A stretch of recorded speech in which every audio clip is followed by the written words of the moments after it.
Tangan Maudy bergetar saat membaca chat maut dari ibu mertuanya. Gak usah sok perhatian, ibu muak lihat mukamu. Padahal, tepat di belakangnya, sebuah SUV mewah seharga 2 miliar sudah siap diberikan. Dengan air mata yang membeku menjadi amarah, Maudy memutar balik mobilnya dan mengetik balasan yang akan menghancurkan hidup keluarga itu selamanya, yaitu. Sebelum ceritanya dimulai, silakan tulis di kolom komentar dari daerah mana saja teman-teman yang menonton cerita ini. Jangan lupa like dan subscribe agar channel ini bisa semakin berkembang dan bisa mempersembahkan cerita yang lebih menarik lagi. Pagi itu, langit Jakarta masih diselimuti mendung tipis. Namun di dalam kamar utama kediaman Maudy Ayunda, suasana terasa begitu hangat. Maudy berdiri tegak di depan cermin besar setinggi plafon, merapikan blazer krem yang membalut tubuhnya dengan sempurna. Ia adalah definisi wanita mandiri masa kini, CEO dari sebuah perusahaan teknologi pendidikan yang ia bangun dengan peluh dan air mata sejak masih di bangku kuliah.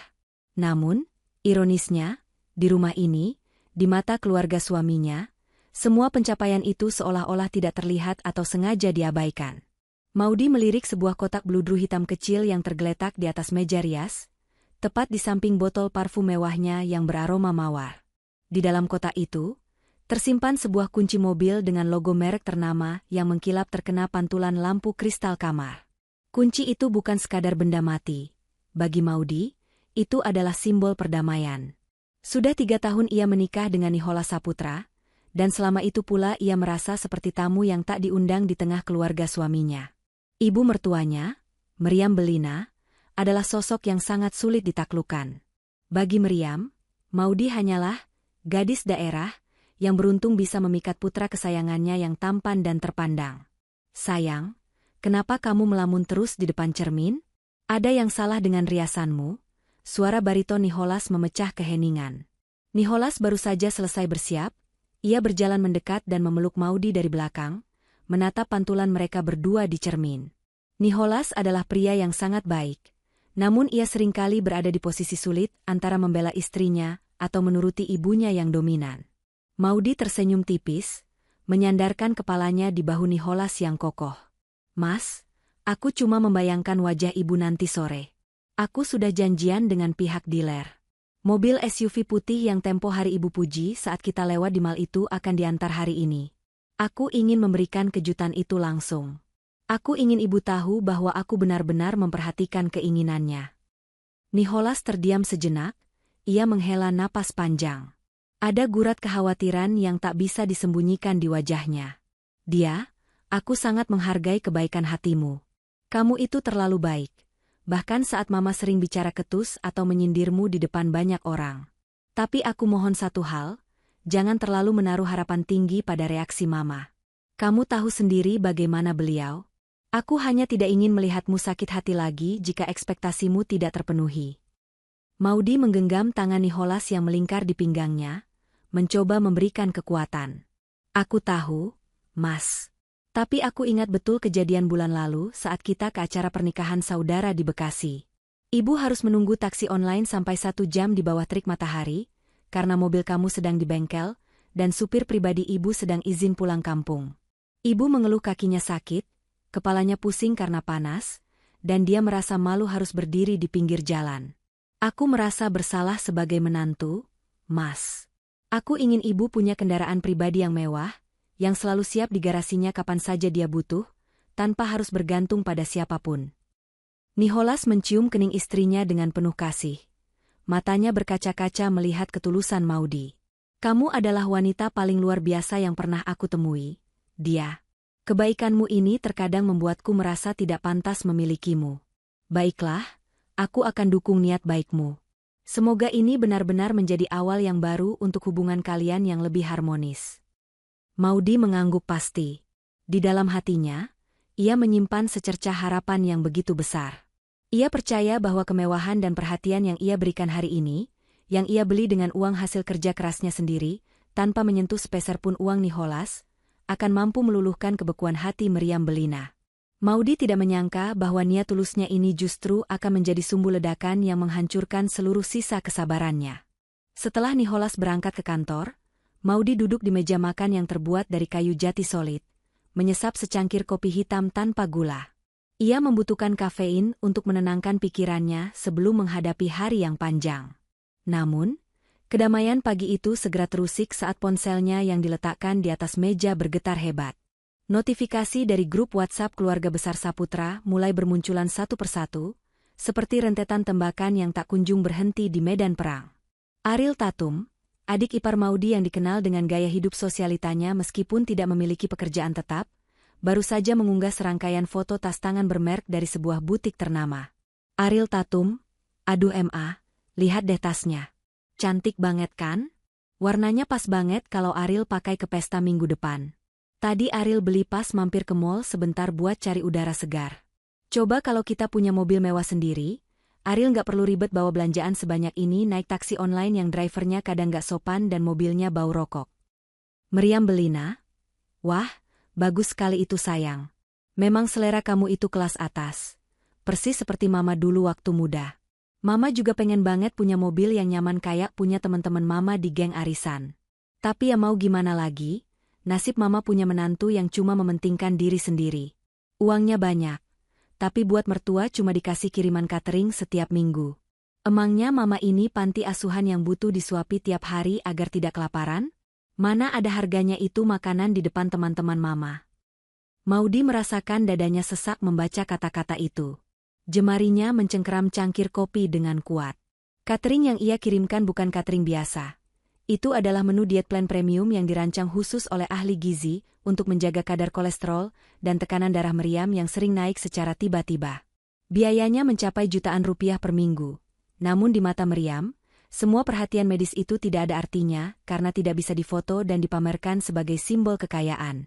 Ariel Tatum, sabar ya mungkin Kak Maudy lagi sibuk memperkaya diri sendiri atau belanja perhiasan buat pamer di kantornya. Kemarin aku lihat dia posting foto pakai jam tangan baru yang harganya pasti ratusan juta.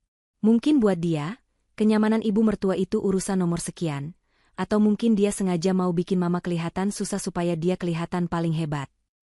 Maudy meletakkan cangkir kopinya dengan tangan yang gemetar hebat.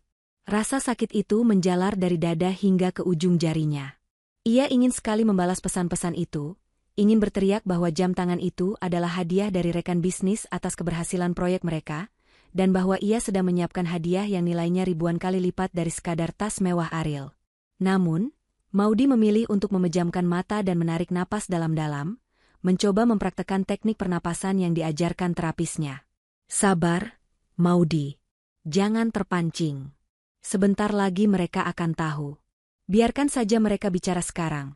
Nanti sore semua fitnah ini akan terbantahkan dengan sendirinya saat mereka melihat mobil itu terparkir di depan mata mereka. Gumamnya pelan sambil mengusap dadanya yang terasa nyeri.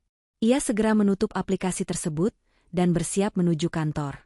Ia harus menyelesaikan beberapa rapat direksi sebelum pergi ke dealer untuk memastikan mobil hadiah Meriam siap dalam kondisi sempurna tanpa cacat sedikitpun. Di saat yang sama, di kediaman Meriam Belina yang terletak di kawasan elit Jakarta Selatan, suasana justru terasa sangat pengap meski pendingin ruangan menyala dengan suhu terendah. Meriam sedang duduk di sofa bludru merahnya, wajahnya tampak masam sambil menatap layar ponselnya yang terus menunjukkan aktivitas di grup keluarga. Di sampingnya, Ariel Tatum sibuk mengikir kukunya sambil sesekali melirik ekspresi ibunya yang semakin lama semakin muram. Ibu lihat nggak? Si Maudy cuma, reat, doang chat kita di grup. Benar-benar sombong ya sekarang. Seolah-olah pesan kita itu cuma sampah yang gak perlu dibalas. Dia merasa sudah di atas awan sejak masuk majalah bisnis itu. Ariel Tatum bersuara dengan nada yang sangat provokatif, sengaja menuangkan bensin ke dalam api yang sudah menyala di hati ibunya. Meriam mendengus kasar.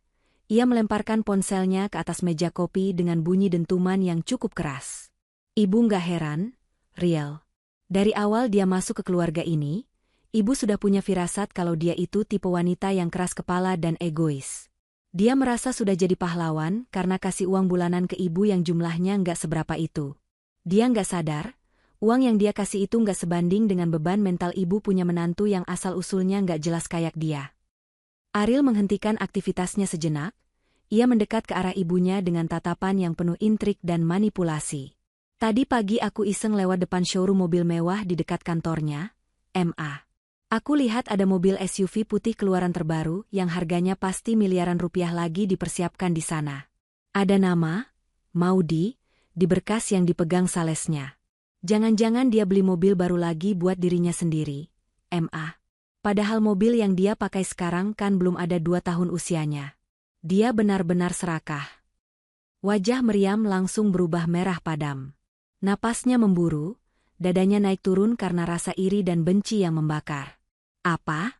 Dia beli mobil lagi untuk dirinya sendiri? Di saat ibu harus nunggu angkot atau taksi online di depan komplek, kalau supir Nihola sedang tidak masuk? Benar-benar anak itu tidak punya hati. Dia memang ingin pamer dan secara sengaja ingin menginjak-injak harga diri ibu sebagai mertua. Makanya MA, ibu harus tegas. Jangan mau terus-terusan dikasih makanan catering yang hambar itu. Dia itu sengaja mau nyumpal mulut ibu supaya ibu nggak banyak menuntut fasilitas lain yang lebih layak. Dia itu licik, MA. Dia mau bikin ibu kelihatan kayak orang tua jompo yang cuma bisa makan dan tidur. Sementara dia keliling Jakarta pakai mobil mewah barunya, tambah Ariel, semakin memanaskan suasana hati ibunya yang sudah mencapai titik didih. Meriam berdiri dari sofanya, berjalan mondar-mandir di ruang tamu yang luas namun terasa sempit baginya. Rasa irinya kini telah mengkristal menjadi kebencian yang mendalam. Ia merasa dipermalukan oleh kesuksesan menantunya sendiri. Di dalam pikirannya yang sudah gelap, Maudi adalah sosok musuh yang harus diberi pelajaran keras agar tahu siapa pemegang kendali di keluarga besar Saputra ini. Ia tidak sadar bahwa kesombongan dan kebutaannya sendiri yang akan menjadi jerat yang mencekik lehernya sebentar lagi. Tepat pukul 2 siang, Maudi tiba di dealer mobil resmi yang sangat eksklusif di Jakarta Pusat. Kedatangannya disambut dengan sangat hormat oleh manajer dealer dan beberapa staf pemasaran. Di tengah ruangan pamer yang berkilauan, sebuah mobil SUV putih yang sangat gagah, elegan, dan terlihat sangat kokoh sudah berdiri cantik dengan pita merah besar yang melingkar di atas kap mesinnya yang mulus. Ibu Maudi, unitnya sudah siap 100%. Sesuai permintaan ibu, semua administrasi, asuransi all risk selama 3 tahun, dan dokumen kendaraan sudah kami selesaikan atas nama Ibu Meriam Belina. Kami juga sudah memasangkan kaca film dengan tingkat kegelapan 80% di bagian belakang agar privasi ibu mertua nanti terjaga, dan kami tambahkan sistem audio yang sangat mudah dioperasikan, jelas sang manajer dealer dengan ramah sambil memberikan sebuah map kulit berisi dokumen-dokumen penting. Maudi memeriksa bagian dalam mobil itu dengan teliti. Ia menarik napas dalam-dalam, menghirup aroma, mobil baru, yang khas, aroma yang bagi banyak orang adalah aroma kesuksesan. Ia duduk di kursi pengemudi, merasakan kelembutan kulit pembungkus joknya yang ergonomis dan premium. Ada fitur pemijat elektrik di kursi penumpang belakang, fitur yang sengaja mau diminta agar Meriam bisa bersantai dan tidak merasa lelah saat harus menempuh perjalanan jauh. Terima kasih ya, Pak. Saya ingin unit ini diantar sekarang juga. Saya akan jalan di depan dengan mobil saya sebagai penunjuk jalan, dan tolong supir dealer ikuti saya tepat dari belakang. Saya ingin ini menjadi kejutan yang benar-benar tak terlupakan bagi keluarga saya hari ini, ujar Maudi dengan nada suara yang penuh semangat, meskipun ada sedikit rasa gugup yang menyelip. 2 mobil tersebut kemudian meluncur membelah kemacetan Jakarta yang legendaris. Maudi menyetir dengan tenang, sesekali melirik ke kaca spion tengahnya. Di sana, SUV putih hadiah itu mengikuti di belakangnya bak seorang pengawal, setia yang siap mengantarkan kebahagiaan. Namun, langit Jakarta mulai berubah gelap. Awan hitam bergelayut rendah dengan sangat pekat, seolah-olah alam semesta sedang memberikan peringatan tentang rahasia besar yang sebentar lagi akan meledak. Di dalam kabin mobilnya yang sunyi dan kedap suara, Maudi mulai merangkai kata-kata di kepalanya. Ia membayangkan skenario terbaik. Ia akan sampai di depan pagar rumah mertuanya, memarkir kedua mobil, lalu memanggil Meriam dan Ariel untuk keluar.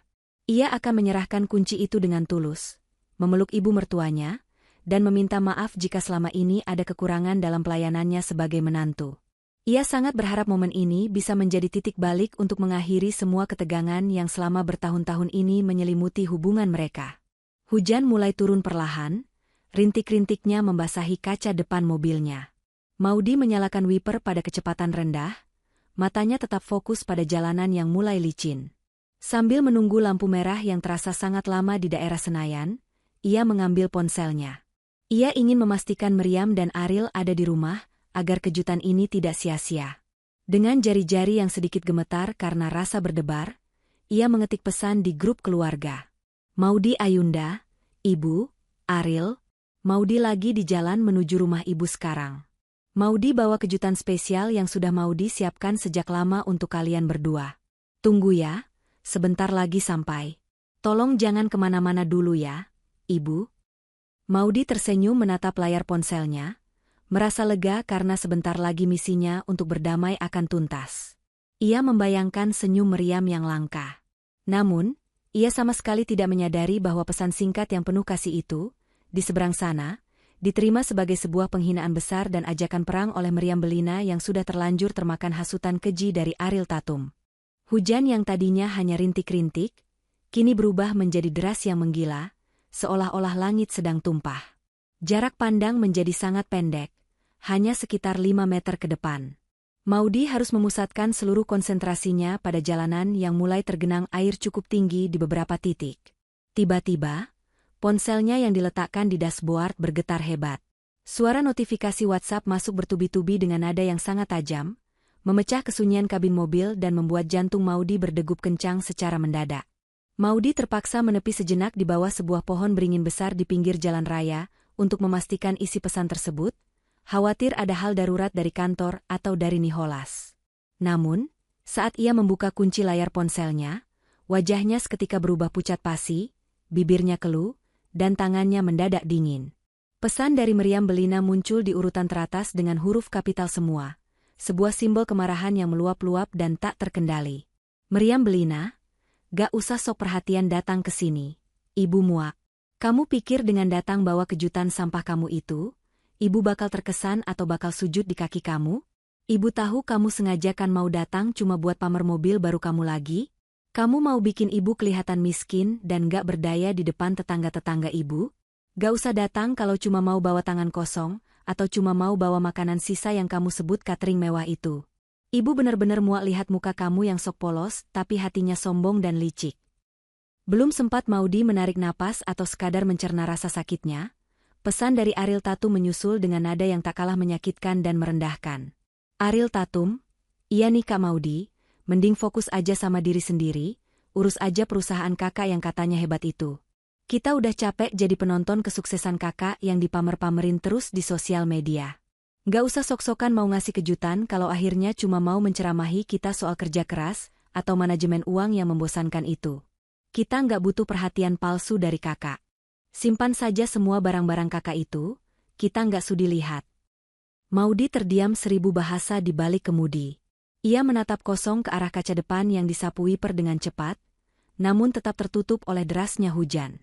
Ia melirik ke kaca spion, melihat SUV putih hadiah seharga miliaran itu juga menepi di belakangnya, lampunya berkedip-kedip menembus tirai air yang tebal. Rasa panas yang luar biasa menjalar dari ulu hatinya hingga ke seluruh tubuh. Namun kali ini bukan rasa sedih yang biasanya membuatnya menangis terseduh-seduh. Ini adalah rasa sakit yang telah melewati batas kemanusiaannya, rasa sakit yang kemudian mengkristal menjadi amarah yang sangat dingin, tajam, dan mematikan. 3 tahun pengabdian tanpa pamrih, 3 tahun hinaan dan sindiran yang ia telan bulat-bulat demi menghargai Nicholas, dan 3 tahun usahanya mencoba menjadi menantu yang sempurna.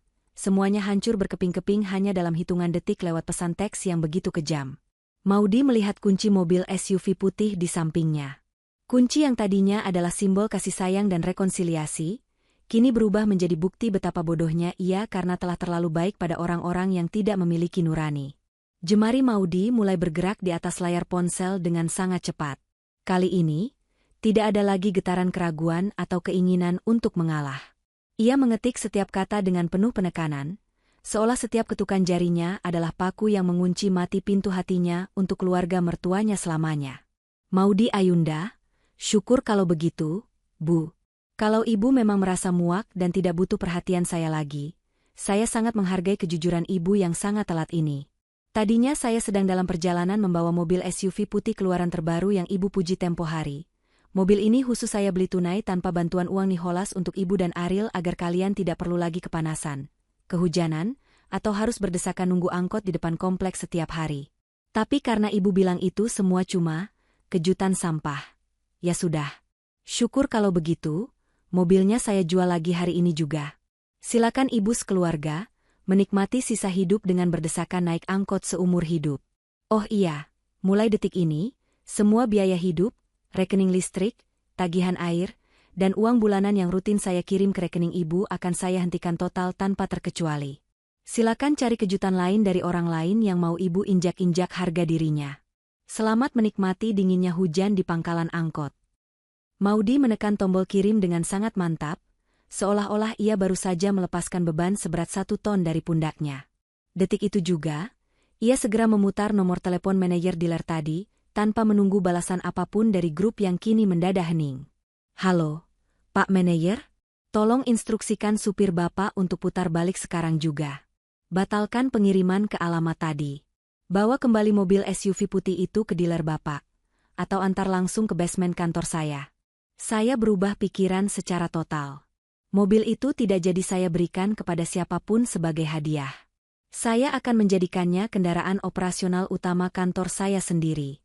Dan satu lagi, tolong batalkan semua asuransi yang tadi atas nama Ibu Meriam Belina, ganti semuanya atas nama perusahaan saya.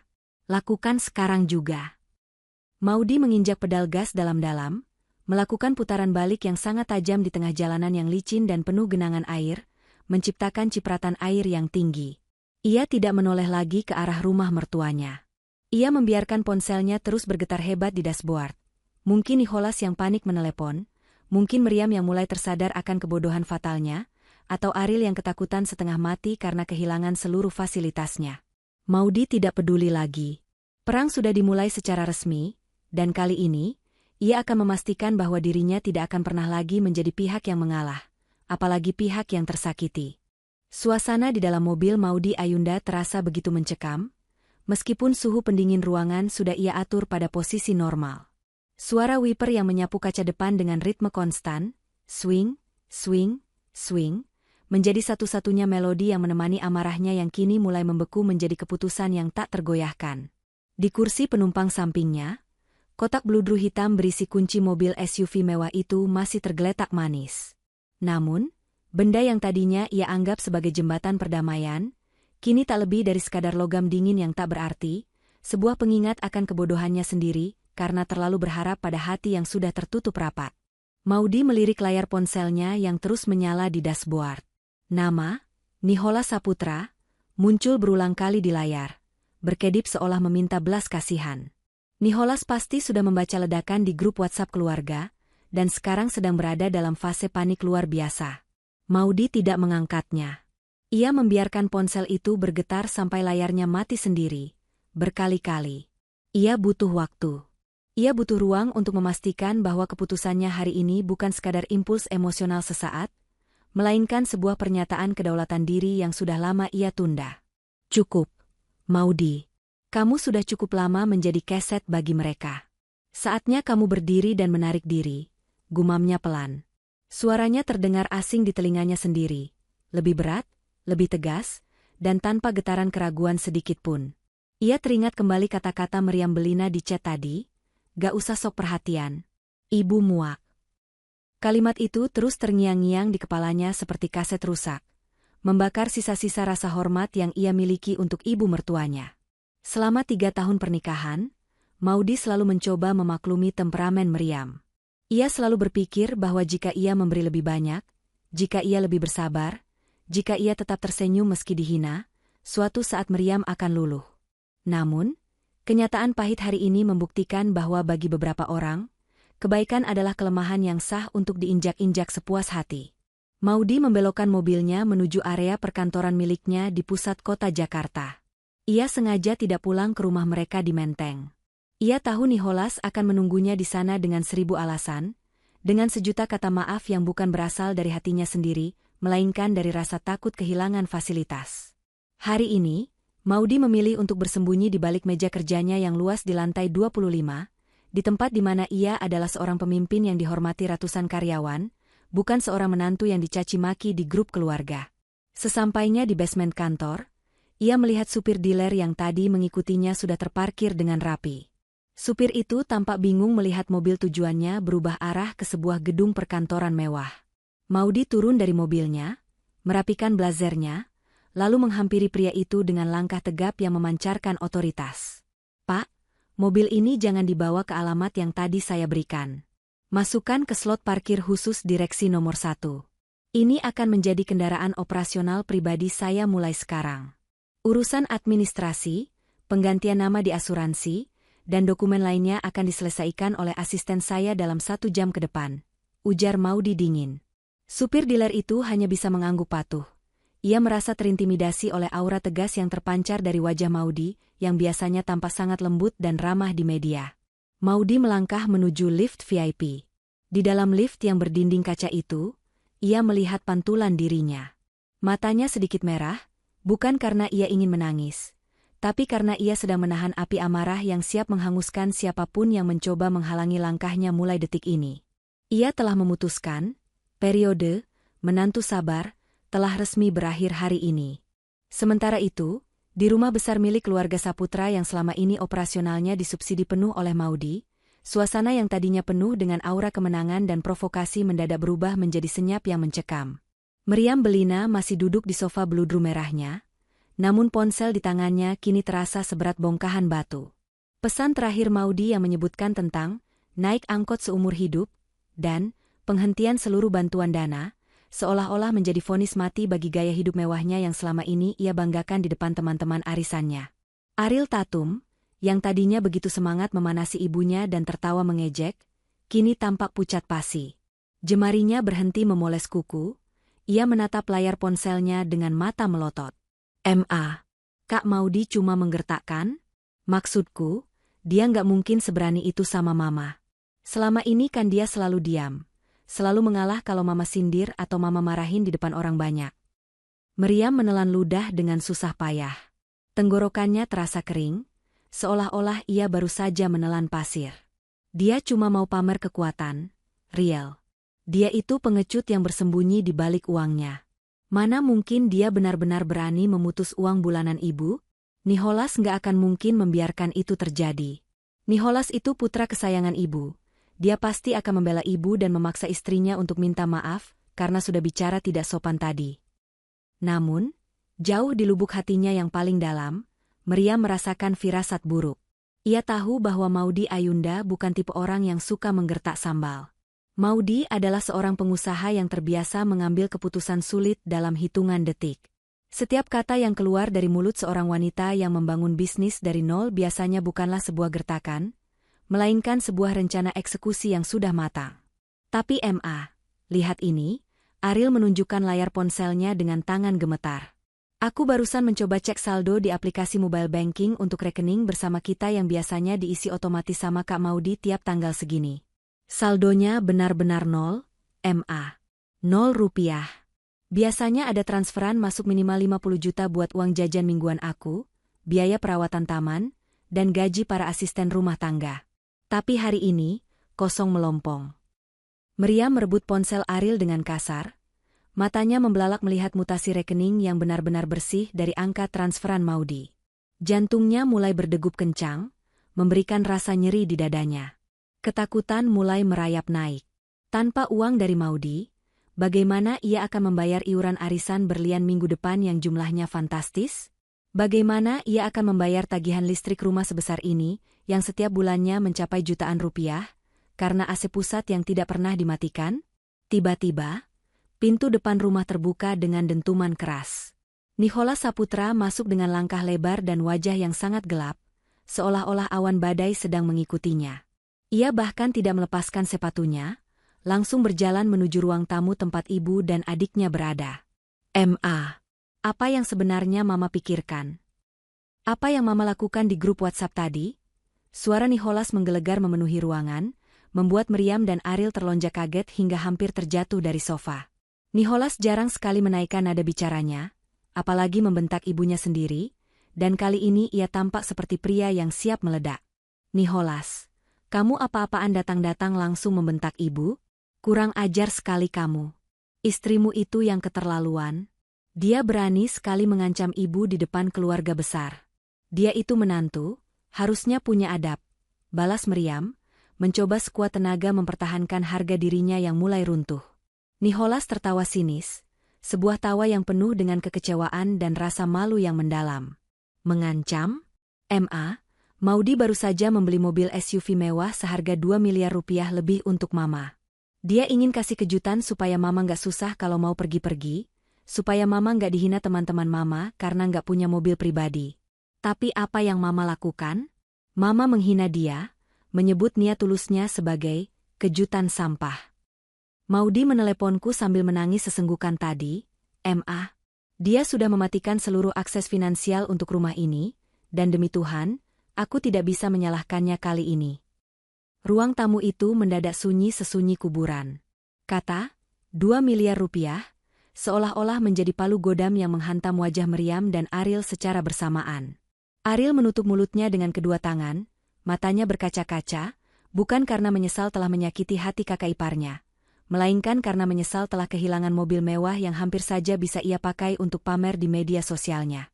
Di kantornya yang tenang dan beraroma aromaterapi lavender, Maudy duduk di kursi kebesarannya yang terbuat dari kulit asli. Ia tidak lagi membiarkan kesedihan menguasai dirinya. Ia adalah wanita yang sangat logis. Jika sebuah investasi tidak memberikan hasil dan justru merugikan kesehatan mentalnya, maka investasi itu harus segera dihentikan.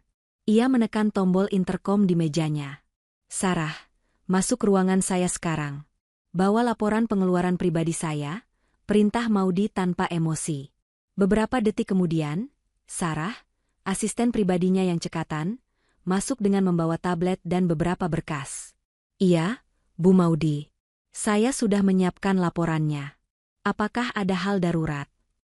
Sarah, saya ingin kamu menginventarisir semua pengeluaran rutin yang keluar dari rekening pribadi saya, bukan rekening kantor, untuk keperluan keluarga Nicholas. Semuanya, tanpa terkecuali. Mulai dari tagihan listrik rumah besar Ibu Meriam, biaya langganan internet mereka, gaji supir, gaji 3 asisten rumah tangga di sana, uang sekolah keponakan-keponakan Nicholas, sampai iuran kebersihan dan keamanan komplek mereka yang mahal itu, ujar Maudy dengan nada datar namun sangat tegas. Sarah mencatat setiap poin dengan cepat, ia bisa merasakan ada perubahan besar pada bosnya. Baik, Bu Maudy. Saya sudah memegang datanya. Apakah ada instruksi khusus mengenai pembayaran bulan ini?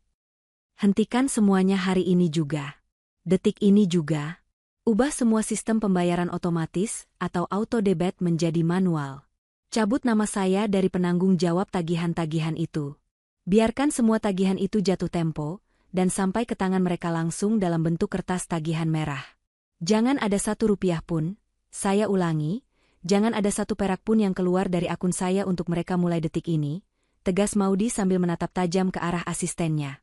Lalu, bagaimana dengan kartu kredit tambahan atas nama Ariel Tatum? Bu, saya melihat di sistem, limitnya cukup besar dan baru saja digunakan di sebuah butik tas di Grand Indonesia sekitar 1 jam yang lalu, tapi transaksinya masih dalam status pending. Tanya Sarah hati-hati, ia tahu Ariel seringkali menyalahgunakan kartu tersebut. Maudy tersenyum tipis, sebuah senyuman dingin yang tidak mencapai matanya. Blokir sekarang juga. Hubungi pihak bank, katakan kartu itu hilang atau laporkan sebagai transaksi yang tidak sah jika perlu. Biarkan dia merasakan bagaimana rasanya dipermalukan di depan kasir saat kartunya ditolak dan semua orang melihatnya. Itu adalah harga yang pantas untuk mulutnya yang tidak pernah dididik. Setelah Sarah keluar dari ruangan, Maudy menyandarkan tubuhnya di kursi. Ia merasa sebuah beban yang sangat besar, yang selama 3 tahun ini menghimpit pundaknya, tiba-tiba terangkat. Selama ini, ia merasa hanya menjadi ban berjalan bagi keluarga yang bahkan tidak sudi menyapanya dengan tulus jika tidak ada kepentingan uang di baliknya. Ia seringkali merasa lelah harus bekerja lembur sampai jam 3 pagi untuk mengembangkan perusahaannya. Sementara Ariel Tatum memamerkan kemewahan di Bali atau Paris menggunakan uang hasil jerih payah Maudy. Ponselnya kembali bergetar di atas meja. Kali ini sebuah pesan teks masuk dari Nicholas. Sayang, tolong pulang sebentar saja. Kita bicarakan ini baik-baik. Mama sudah sangat menyesal. Beliau tadi bicara begitu karena tidak tahu kalau kejutan yang kamu maksud adalah mobil. Beliau pikir kamu hanya mau pamer proyek barumu lagi. Tolong jangan putus semuanya sekaligus. Mereka bisa kesulitan untuk makan dan bayar tagihan hari ini. Maudy mengetik balasan dengan kecepatan tinggi, jemarinya menari di atas layar dengan penuh amarah yang terkendali. Mereka menyesal karena tahu hadiahnya adalah barang mewah seharga 2 miliar, Mas. Bukan menyesal karena menyadari sudah menyakiti perasaanku sebagai manusia. Itu dua hal yang sangat berbeda. Jika mereka kesulitan hari ini, itu adalah konsekuensi logis dari sikap mereka sendiri. Aku bukan yayasan amal atau panti asuhan, Mas. Aku adalah istrimu, tapi mereka memperlakukanku lebih rendah dari pembantu di rumah itu. Tolong, untuk sekali ini saja dalam hidupmu, jangan paksa aku untuk kembali menjadi orang bodoh yang mau dimanfaatkan. Maudy langsung mematikan ponselnya secara total. Ia memutuskan untuk tidak pulang ke Menteng selama beberapa hari. Ia akan menginap di apartemen kecil miliknya di daerah Jakarta Selatan yang ia beli sebelum menikah. Sebuah tempat yang bahkan Nicholas pun mungkin sudah lupa keberadaannya. Ia ingin mereka semua merasakan apa artinya hidup tanpa perlindungan finansial darinya. Ia ingin Meriam Bellina merasakan bagaimana rasanya kembali ke realita bahwa tanpa dukungan Maudy, mereka hanyalah keluarga dengan gengsi setinggi langit tapi dengan kantong yang kosong melompong. 3 hari telah berlalu sejak insiden chat maut itu meledak. Di rumah besar Meriam Bellina, situasi mulai memburuk secara drastis seolah-olah terkena bencana finansial. Listrik di rumah mewah itu mulai sering mati-mati karena pulsa listriknya habis. Dan Meriam sama sekali tidak tahu bagaimana cara mengisi pulsa listrik secara mandiri. Selama ini semua urusan domestik itu sudah otomatis dibayar oleh asisten pribadi Maudy melalui sistem digital. Pagi itu, Meriam Bellina harus pergi ke sebuah acara pengajian rutin di rumah salah satu sosialita ternama di daerah Pondok Indah. Biasanya, ia akan tinggal menelepon Nicholas untuk meminta dikirimkan supir kantor, atau ia akan menunggu Maudy memesankan taksi mewah Silverbird melalui aplikasinya. Namun hari ini, Nicholas tidak mengangkat teleponnya meskipun sudah dihubungi puluhan kali. Nicholas sepertinya sedang berada di luar kota untuk urusan bisnis yang sangat mendadak. Dan sepertinya suaminya itu sengaja menjauhkan diri dari drama ibunya untuk sementara waktu. Riel, coba pesankan ibu taksi online sekarang juga. Ibu sudah telat hampir 1 jam ini. Malu kalau sampai datang terakhir. Perintah Meriam dengan nada tinggi pada Ariel yang sedang duduk lesu di ruang makan tanpa ada hidangan makanan enak seperti biasanya. Ariel mencoba membuka aplikasi di ponselnya dengan wajah ditekuk. Saldo dompet digital aku benar-benar kosong. Kartu kreditku juga sudah diblokir permanen sama Kak Maudy sejak kemarin sore pas aku mau bayar belanjaan di mall. Aku benar-benar nggak punya uang sepeser pun di akunku. Meriam menggerutu kencang, wajahnya memerah. Pakai uang tunai saja. Masih ada kan di dompetmu? Uang tunai kita cuma tinggal 100.000 rupiah. Itu uang terakhir buat makan kita berdua sampai besok pagi kalau Mas Nicholas nggak kirim uang. Kalau dipakai buat taksi ke Pondok Indah pulang pergi, uangnya langsung habis dan kita nggak bisa makan malam ini. Suara Ariel melemah, ada nada ketakutan dalam bicaranya. Meriam Bellina, sang nyonya besar yang biasanya tampil glamor dengan perhiasan mencolok, terpaksa harus melakukan hal yang selama puluhan tahun tidak pernah ia lakukan. Berjalan kaki di bawah terik matahari menuju gerbang komplek yang jaraknya hampir 1 kilometer dari rumahnya. Cuaca Jakarta sedang sangat kejam, panasnya menyengat kulit. Keringat mulai membasahi kebaya brokat mahalnya, membuat riasannya mulai luntur. Sesampainya di depan komplek, ia melihat deretan angkot biru yang sedang ngetem menunggu penumpang. Rasa gengsinya memberontak hebat. Ia merasa jijik melihat kondisi mobil yang kusam dan tidak terawat itu. Namun, ia tidak punya pilihan lain. Jika ia tidak datang ke pengajian itu, ia akan menjadi bahan gunjingan teman-temannya yang selama ini menganggapnya sebagai orang kaya raya. Dengan langkah enggan dan wajah yang ditekuk, Meriam naik ke dalam angkot yang sudah hampir penuh sesak oleh berbagai macam orang. Buruh pabrik, anak sekolah yang berisik, dan pedagang pasar yang membawa keranjang belanjaan. Bau keringat, asap rokok dari sopir, dan udara pengap langsung menusuk hidungnya yang terbiasa dengan aroma parfum mahal. Aduh, minggir sedikit dong. Jangan mepet-mepet. Ini kebaya saya mahal, harganya jutaan, jangan sampai kegencet atau kotor. Omel Meriam saat seorang ibu-ibu yang membawa keranjang berisi sayuran segar duduk tepat di sampingnya. Ya elah, Bu, kalau mau lega dan nyaman ya naik helikopter pribadi aja, jangan naik angkot umum. Namanya juga angkot harga 5.000 perak, ya pasti desak-desakan. Kalau nggak mau kesenggol, ya jangan keluar rumah. Balas ibu-ibu itu tidak mau kalah, membuat penumpang lain menertawakan Meriam. Meriam terdiam, wajahnya merah padam antara malu dan sangat kesal. Di tengah perjalanan yang macet, hujan deras tiba-tiba turun dengan sangat lebat seolah-olah langit ikut menertawakannya. Angkot yang ia tumpangi ternyata bocor di bagian atapnya, tepat di atas tempat duduk Meriam. Tetesan air hujan yang kotor mulai mengenai konde dan wajah Meriam yang sudah dipoles makeup tebal. Ia teringat kembali kata-kata Maudy yang sangat tajam di chat tempo hari, "Selamat menikmati hujan di pangkalan angkot." Air mata Meriam nyaris jatuh di antara tetesan air hujan yang membasahi pipinya. Bukan karena ia merasa sedih telah menyakiti Maudy, tapi karena ia merasa sangat terhina oleh keadaan yang tiba-tiba berbalik 180 derajat ini. Ia menyadari sepenuhnya bahwa selama ini, seluruh kenyamanan yang ia nikmati, setiap hembusan AC, setiap tetes bensin, dan setiap suap makanan, bukanlah miliknya sendiri, melainkan pemberian dari orang yang selalu ia remehkan dan ia hina. Namun, alih-alih muncul rasa syukur, rasa benci di hatinya justru semakin membesar. Ia menyalahkan Maudy atas semua penderitaan ini, tanpa menyadari bahwa lidahnya sendirilah yang telah membakar jembatan keselamatannya sendiri. Di hari keempat setelah insiden itu, Maudy Ayunda kembali ke kantornya dengan energi yang jauh lebih segar. Ia telah mengambil sebuah keputusan besar yang akan mengubah arah hidupnya dan keluarganya.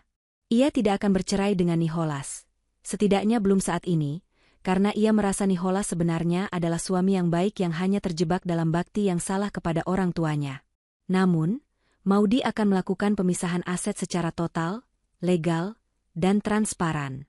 Ia memanggil pengacara pribadinya, seorang pengacara handal yang sangat dikenal di kalangan pebisnis, ke ruangannya. "Saya ingin semua aset yang saya beli setelah pernikahan kita, yang semuanya berasal dari rekening pribadi saya dan keuntungan perusahaan saya, dipastikan memiliki perjanjian pemisahan harta yang sangat kuat secara hukum atau postnuptial agreement. Saya ingin menarik semua fasilitas yang selama ini saya pinjamkan kepada keluarga Nicholas secara resmi, agar tidak ada tuntutan hukum di kemudian hari," ujar Maudy dengan nada suara yang sangat tenang namun tidak bisa dibantah. Pengacara itu mengangguk paham sambil mencatat poin-poin penting. "Itu adalah langkah yang sangat bijak dan strategis, Bu Maudy. Mengingat bukti-bukti penghinaan publik yang terjadi di grup keluarga itu, ini bisa menjadi dasar yang sangat kuat bahwa pemberian Anda selama ini tidak dihargai dan bahkan ditolak secara eksplisit oleh pihak penerima. Kami akan segera memproses surat-suratnya." Maudy merasa sangat lega seolah-olah ada rantai yang terlepas dari kakinya. Ia kemudian membuka media sosial pribadinya yang memiliki pengikut ratusan ribu orang. Ia melihat Ariel Tatum mengunggah status galau di Instagram story-nya tentang betapa teganya anggota keluarga yang memutus tali silaturahmi hanya karena masalah harta duniawi. Maudy tersenyum sinis melihat kemunafikan itu. Ia tidak membalas lewat kata-kata atau sindiran balik. Ia justru melakukan sesuatu yang jauh lebih efektif. Maudy mengunggah sebuah foto dirinya sendiri yang sedang duduk manis di dalam mobil SUV putih baru yang seharusnya menjadi milik Meriam. Di foto itu, ia tampak sangat cantik, tenang, dan berkelas dengan latar belakang gedung-gedung pencakar langit Jakarta. Keterangan fotonya singkat namun sangat padat dan menohok.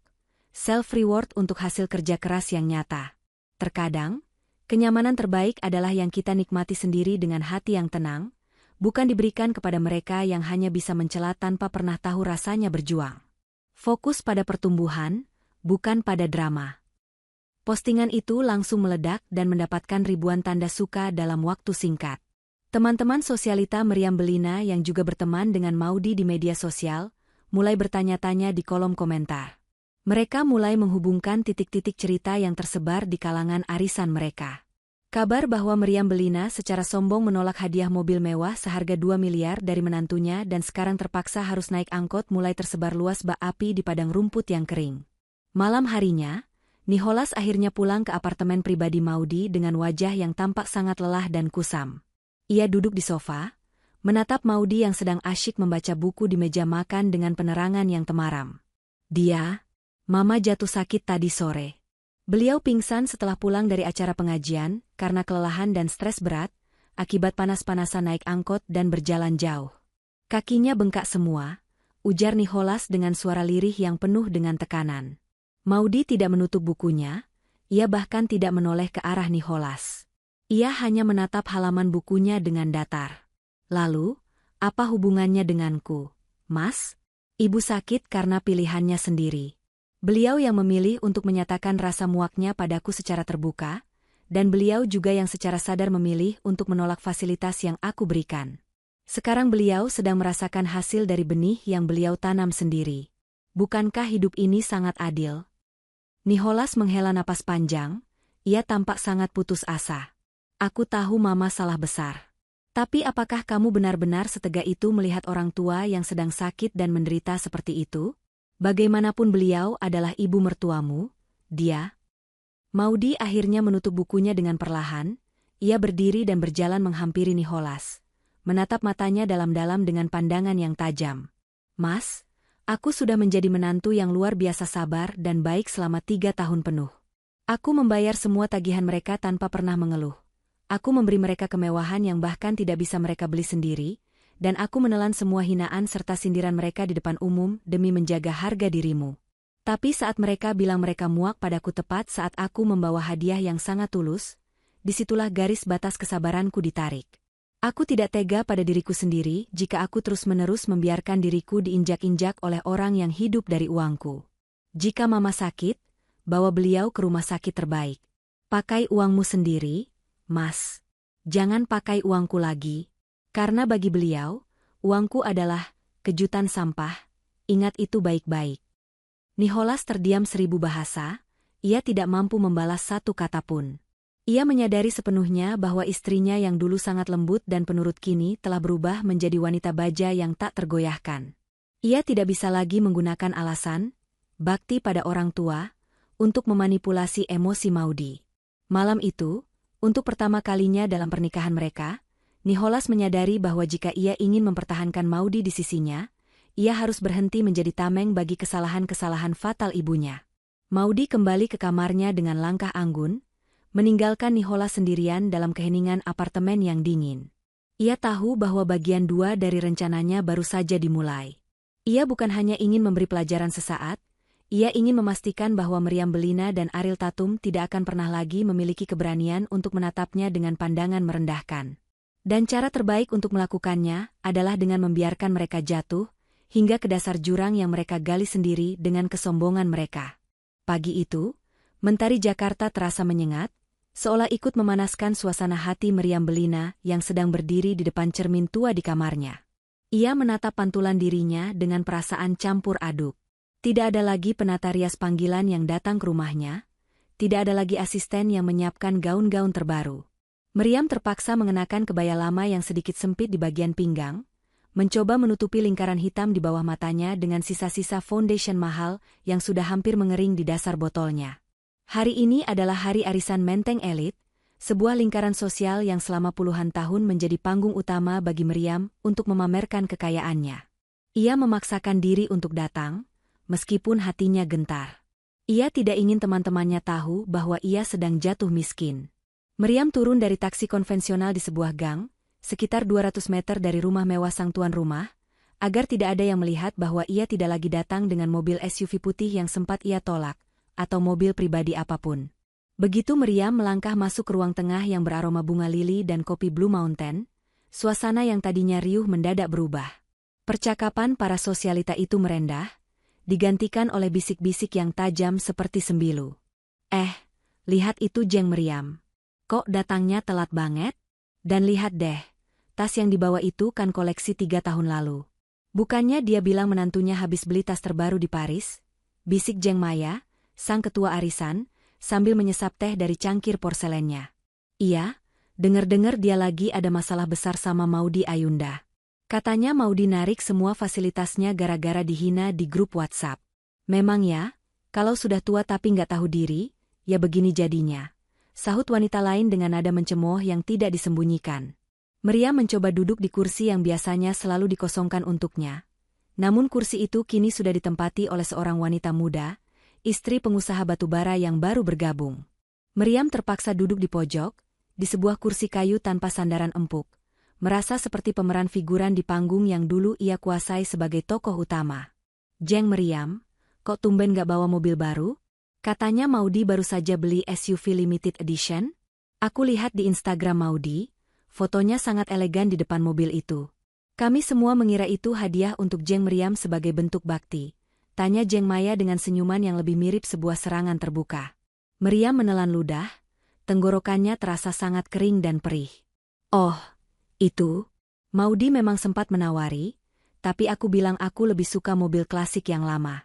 Mobil baru itu terlalu berisik buat telingaku yang sensitif ini. Tapi Jeng, mobil lama Jeng kan katanya sudah ditarik karena pajak atau apa gitu ya? Tadi sopir saya lihat Jeng meriam turun dari taksi di ujung gang. Kenapa harus sembunyi-sembunyi? Kita kan sudah berteman lama. Timpal wanita lain dengan suara keras, membuat seluruh ruangan kini tertuju pada Meriam. Wajah Meriam merah padam. Ia merasa harga dirinya dikuliti hidup-hidup di depan wanita-wanita yang selama ini selalu menjilat dan memujanya. Ia menyadari sebuah kebenaran pahit. Tanpa dukungan finansial, tanpa simbol kemewahan, dan tanpa pengaruh dari Maudi Ayunda, ia hanyalah seorang wanita tua yang kehilangan relevansi. Mahkota yang selama ini ia pakai dengan angkuh ternyata hanyalah pinjaman dari menantu yang selama ini ia injak-injak. Pengabdian Maudi yang dulu ia anggap sebagai kewajiban mutlak, ternyata adalah satu-satunya hal yang menjaga martabatnya di mata dunia. Di tempat lain, di sebuah apartemen yang mulai terasa pengap, Ariel Tatum sedang mengalami krisis eksistensi yang jauh lebih nyata dan mengerikan.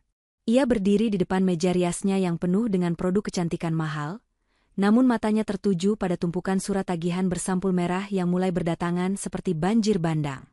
Tagihan kartu kredit yang membengkak, cicilan apartemen rahasia yang ia beli atas nama temannya, hingga tagihan perawatan skin booster yang belum ia lunasi.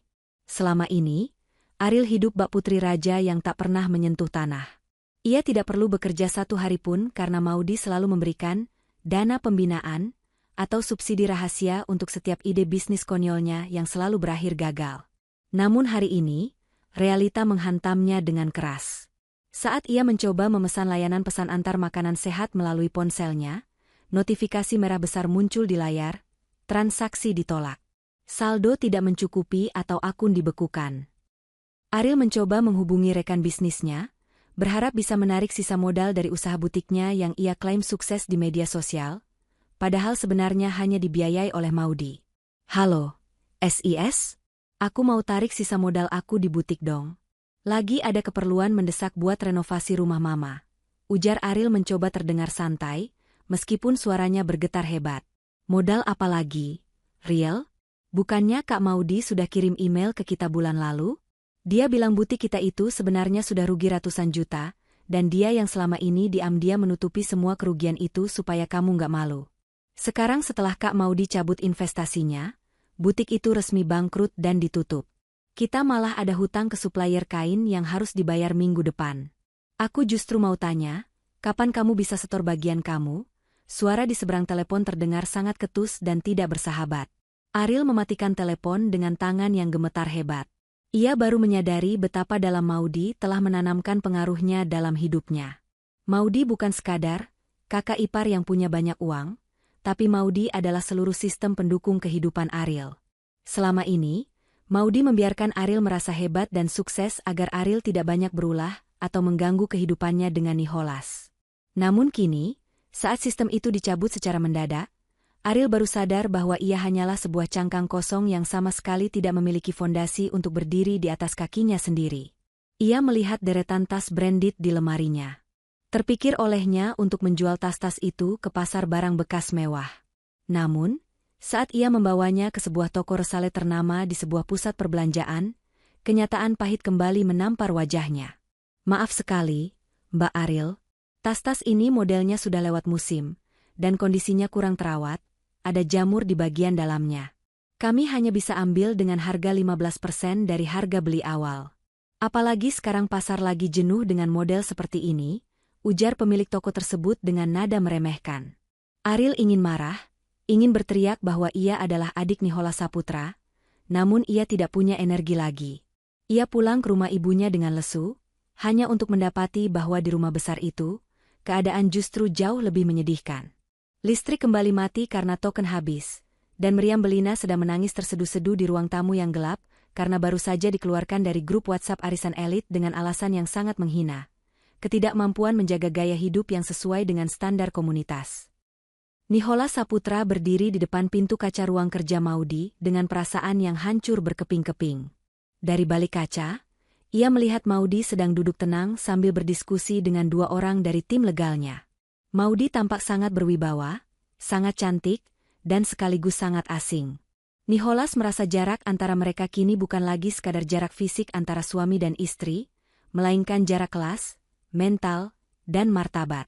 Setelah tim legal keluar dengan membawa tumpukan dokumen, Nicholas masuk dengan langkah yang ragu. Maudy hanya meliriknya sekilas, matanya tetap jernih namun sedingin es, sebelum kembali fokus menandatangani beberapa berkas di mejanya. Kita perlu bicara. Bukan sebagai CEO dan suaminya, tapi sebagai sepasang manusia yang pernah berjanji untuk bersama dalam suka dan duka, ujar Nicholas pelan, suaranya parau saat ia duduk di kursi di depan meja besar Maudy. Maudy menutup laptopnya dengan gerakan yang sangat perlahan, menatap Nicholas dengan pandangan yang menusuk hingga ke jantung. Aku selalu siap bicara, Mas. Tapi pastikan apa yang kamu bicarakan adalah solusi, bukan sekadar rengekan untuk membela kesalahan orang lain. Mama benar-benar terpukul. Dia, Ariel juga. Mereka sekarang tidak berani keluar rumah, karena malu ditagih hutang dan dihina teman-temannya. Bisakah kita, setidaknya memberikan mereka tunjangan hidup yang sedikit layak? Aku tidak minta mobil mewah itu diberikan lagi, aku sadar itu kesalahan fatal. Tapi tolong, jangan biarkan mereka kelaparan atau tinggal di rumah yang gelap tanpa listrik. Nicholas memohon dengan nada yang sangat rendah, hampir seperti pengemis. Maudy menyandarkan tubuhnya di kursi kerjanya yang ergonomis, menatap Nicholas dengan tatapan yang penuh dengan kekecewaan yang sudah mengendap lama. Mas, aku ingin bertanya satu hal padamu, dan tolong jawab dengan jujur. Selama 3 tahun pernikahan kita, saat ibu dan Ariel menghinaku secara terbuka, saat mereka menyebut orang tuaku, orang desa yang tidak berlevel, saat mereka merendahkan setiap tetes keringatku, di mana kamu? Apakah kamu pernah sekali saja, hanya sekali saja, membelaku dengan tegas di depan mereka? Atau kamu hanya diam membisu dan kemudian memintaku untuk maklum, karena mereka adalah keluarga sedarahmu? Nicholas terdiam 1000 bahasa. Ia menundukkan kepalanya dalam-dalam, menatap lantai marmer yang berkilauan. Kamu mendiamkan penindasan itu terjadi di depan matamu sendiri, Mas. Itu artinya kamu adalah kaki tangan mereka dalam menyakitiku. Sekarang, saat aku memutuskan untuk berhenti menjadi korban dan menarik semua keringatku dari rumah itu, kamu datang meminta belas kasihan untuk mereka? Aku tidak membiarkan mereka lapar, Mas. Mereka punya rumah besar yang harganya miliaran, silakan jual jika butuh uang makan. Mereka punya koleksi perhiasan dan tas, silakan uangkan. Kenapa harus uangku lagi? Kenapa harus dari keringat menantu yang muak? Mereka lihat mukanya? Di mana harga diri kalian sebagai sebuah keluarga? Maudy kemudian mengeluarkan sebuah dokumen tebal bersampul biru dari laci mejanya. Ini adalah perjanjian pemisahan harta secara legal dan postnuptial agreement yang sudah aku siapkan bersama pengacara. Aku ingin kamu menandatangani ini hari ini juga. Mulai detik ini, seluruh asetku, penghasilanku, dan harta yang aku beli adalah milikku sepenuhnya secara hukum. Aku tetap istrimu, aku tetap menjalankan kewajibanku padamu, tapi aku tidak akan membiarkan 1 rupiah pun dari hartaku mengalir ke orang-orang yang tidak tahu cara menghargai sesama manusia. Kamu benar-benar sudah berubah menjadi wanita yang sangat keras. Bisik Nicholas dengan nada tak percaya. Bukan aku yang berubah, Mas. Tapi kesabaranku yang sudah mencapai batas akhirnya. Aku hanya sedang mempraktikkan apa yang mereka minta. Berhenti sok perhatian. Jika kamu ingin membantu mereka, silakan gunakan gajimu sendiri sampai habis. Aku tidak akan melarang. Tapi jangan pernah sekali lagi. Aku peringatkan, jangan pernah datang padaku membawa nama mereka seolah-olah aku yang berhutang nyawa pada mereka. Kenyataannya justru sebaliknya, mereka yang hidup dari sisa-sisa kebaikanku yang tidak mereka hargai. Tegas Maudy dengan nada suara yang tidak bisa dibantah lagi. Nicholas menatap dokumen itu dengan tangan gemetar. Ia menyadari bahwa ia telah kehilangan pengaruh sepenuhnya atas istrinya. Maudy bukan lagi wanita lembut yang bisa ia luluhkan dengan kata-kata manis atau pelukan di malam hari. Maudy telah menjadi sebuah benteng yang kokoh dan dingin, yang sengaja dibangun untuk melindungi dirinya sendiri dari keluarga yang selama ini hanya menghisap energinya bak benalu. Kehidupan harus terus berjalan bagi Meriam Bellina dan Ariel Tatum, betapapun pahit dan perihnya kenyataan yang harus mereka telan. Suatu sore yang mendung, mereka terpaksa harus pergi ke sebuah bank di pusat kota untuk mengurus pembekuan akun yang ternyata terkait dengan jaminan perusahaan yang pernah diberikan Maudy secara sepihak. Karena tidak ada uang tunai untuk memesan taksi, dan Ariel terlalu gengsi untuk terlihat naik angkot biru lagi di jalur protokol, mereka memutuskan untuk menggunakan bus Transjakarta, sesuatu yang selama ini mereka anggap sebagai transportasi kasta rendah. Namun, nasib seolah-olah ingin memberikan pelajaran yang jauh lebih dalam. Saat mereka sedang menunggu di sebuah halte pusat kota yang sangat ramai dan pengap, hujan badai tiba-tiba turun dengan sangat dahsyat. Angin kencang membuat atap halte yang semi terbuka itu tidak mampu melindungi para penumpang dari tempias air hujan yang dingin. Meriam Belina, dengan sepatu hak tingginya yang sudah mulai aus dan kaki yang bengkak, mencoba melindungi tas lamanya agar tidak basah kuyup. "Riel, mana busnya? Ibu sudah kedinginan sekali, kakiku rasanya mau copot. Kenapa lama sekali?" "Sabar, Ma. Busnya lagi terjebak macet karena ada genangan air di depan. Semua orang juga nunggu, jangan mengeluh terus," teriak Ariel di tengah suara gemuruh guntur dan hujan. Ia sendiri merasa sangat stres dan malu dilihat orang banyak karena dandanannya yang mulai luntur terkena air. Tiba-tiba, sebuah mobil SUV putih mewah yang sangat ia kenali melintas perlahan di jalur mobil tepat di depan halte tersebut. Kaca mobil yang sangat gelap itu perlahan-lahan turun, memperlihatkan wajah Maudy Ayunda yang tampak sangat tenang, segar, dan anggun di dalam kabin mobil yang hangat, kering, dan beraroma parfum mahal. Maudy melihat ke arah halte, menatap ibu mertua dan adik iparnya yang sedang basah kuyup, rambut mereka yang berantakan terkena angin, dan wajah mereka yang penuh dengan guratan kelelahan serta penderitaan. Mata Meriam Belina bertemu langsung dengan mata Maudy Ayunda. Untuk beberapa detik yang terasa seperti keabadian, waktu seolah-olah berhenti berputar. Di dalam hatinya yang paling dalam, Meriam sempat berharap sekali saja, bahwa Maudy akan menghentikan mobilnya, membuka pintu, dan berkata dengan lembut, "Ayo masuk, Bu. Maudy minta maaf sudah keterlaluan, mari kita pulang." Namun, kenyataan yang terjadi justru ribuan kali lebih menyakitkan. Maudy hanya menatap mereka dengan tatapan yang datar dan kosong, bukan tatapan benci yang berapi-api, melainkan tatapan asing, seolah-olah ia sedang melihat dua orang asing di pinggir jalan yang kebetulan sedang berteduh dari hujan. Maudy kemudian menaikkan kembali kaca mobilnya secara perlahan, dan SUV putih mewah itu melesat pergi membelah genangan air, meninggalkan cipratan air yang sedikit mengenai ujung sepatu Meriam. Dia benar-benar mengabaikan kita begitu saja. Ma. Dia melihat kita basah kuyup begini dan dia lewat begitu saja. Ariel berteriak histeris, nyaris menangis di tengah kerumunan orang di halte. Meriam Belina terduduk lemas di bangku halte yang dingin dan basah. Air hujan bercampur dengan air mata penyesalan yang akhirnya jatuh juga. Ia teringat kembali pada chat maut yang ia kirimkan dengan penuh kesombongan tempo hari, "Gak usah sok perhatian datang ke sini. Ibu muak." Sekarang, doanya dikabulkan. Maudy benar-benar telah berhenti memberikan perhatian dalam bentuk apapun. Meriam menyadari bahwa Maudy telah benar-benar pergi dari kehidupan mereka, membawa serta semua kenyamanan, keamanan, dan perlindungan yang selama ini Meriam anggap sebagai hak paten yang akan ada selamanya. Kedinginan yang ia rasakan saat itu bukan hanya karena air hujan yang menusuk tulang, tapi karena ia menyadari betapa gelap dan sepinya masa depannya tanpa menantu yang selama ini ia sia-siakan dan ia injak-injak harga dirinya. Malam harinya, di dalam rumah besar yang terasa seperti gua karena gelap gulita, listrik hanya dinyalakan di satu ruangan saja untuk menghemat token. Meriam Belina dan Ariel Tatum duduk di meja makan kayu yang dingin. Nicholas Saputra duduk di hadapan mereka, wajahnya tampak sangat kuyu dan penuh dengan tekanan batin yang luar biasa. "Aku baru saja pulang dari apartemen Maudy," ujar Nicholas dengan suara yang tidak memiliki harapan lagi. "Lalu, apa dia mau kasih uang? Apa dia sudah luluh?" tanya Ariel dengan nada suara yang masih tersisa sedikit kerakusan, berharap ada mukjizat finansial. Nicholas menggelengkan kepalanya perlahan, lalu mengeluarkan sebuah amplop coklat besar dari tasnya. Maudy memberikan penawaran terakhir. Penawaran yang dia sebut sebagai tindakan kemanusiaan terakhir darinya untuk keluarga ini. Meriam matanya sedikit berbinar, ada harapan palsu yang muncul. "Nah, kan? Ibu bilang juga apa? Dia pasti masih takut pada nama besar keluarga kita. Berapa miliar dia mau kasih?" "Tunggu, Ma. Dengar dulu syaratnya." Nicholas memotong pembicaraan ibunya dengan nada yang sangat tegas dan pahit.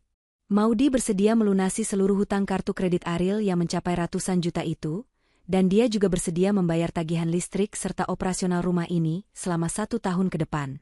Dia bahkan sudah mendaftarkan Mama di asuransi kesehatan VVIP terbaik.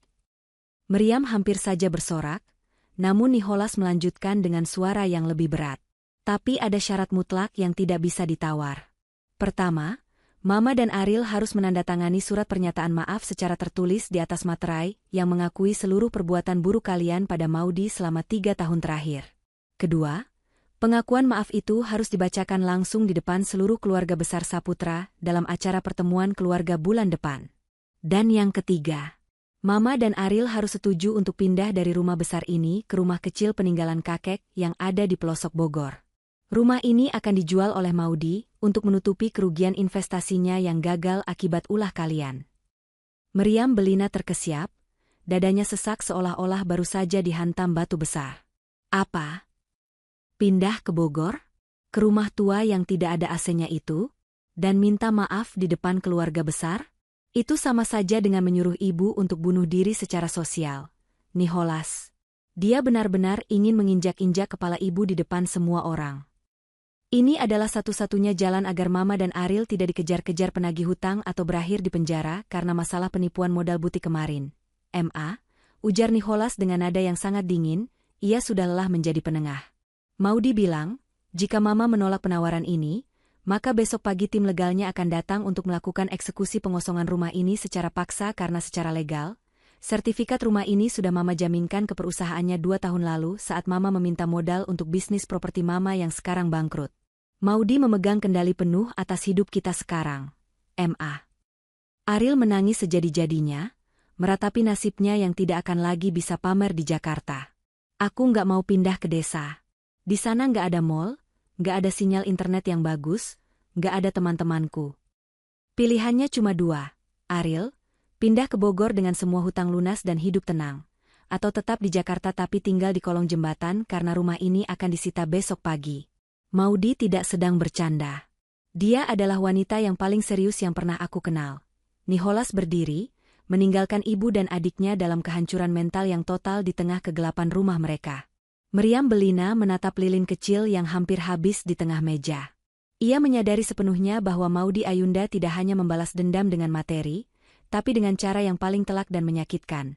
Memaksa Meriam untuk mengakui secara publik bahwa selama ini ia salah, dan mencabut seluruh topeng kemewahan palsu yang selama ini menjadi napas hidupnya. Roda kehidupan telah berputar sepenuhnya, dan kini Meriam berada di posisi yang paling bawah, di tempat yang dulu ia pikir hanya pantas dihuni oleh orang-orang rendah yang tidak memiliki derajat. Pagi itu, kabut tebal menyelimuti daerah pelosok di kaki Gunung Salak, Bogor. Udara terasa sangat lembab dan dingin, namun tidak sedingin hati Meriam Belina yang sedang berdiri kaku di teras rumah tua peninggalan orang tuanya. Rumah itu sudah belasan tahun tidak dihuni dan luput dari perawatan. Cat dindingnya yang dulu berwarna putih kini sudah mengelupas parah, memperlihatkan lapisan semen yang berlumut. Lantai tegelnya kusam, dan aroma tanah basah bercampur kayu lapuk menyeruak masuk ke dalam hidung Meriam, hidung yang biasanya hanya terbiasa menghirup aroma parfum Niche seharga jutaan rupiah dari butik ternama di Paris. Di sampingnya, tumpukan kardus berisi sisa-sisa pakaian dan beberapa barang pecah belah yang berhasil diselamatkan dari rumah lamanya di Jakarta tergeletak begitu saja di lantai yang berdebu. Nicholas Saputra tampak lelah, ia baru saja selesai menurunkan barang terakhir dari bagasi mobilnya. Nicholas menatap ibunya dengan tatapan yang kosong dan kuyu. Ia tidak lagi memiliki energi untuk menghibur atau sekadar memberikan kata-kata penyemangat yang palsu. Ini rumahnya, Ma. Setidaknya di sini tenang. Jauh dari kebisingan Jakarta dan yang paling penting, jauh dari kejaran penagih hutang yang mencari-cari Ariel karena masalah modal butik itu, ujar Nicholas dengan nada suara yang datar dan sedikit serak. Meriam Belina tidak menjawab seolah suaranya telah hilang tertelan kabut. Ia melangkah masuk ke dalam ruang tamu yang kecil dan pengap.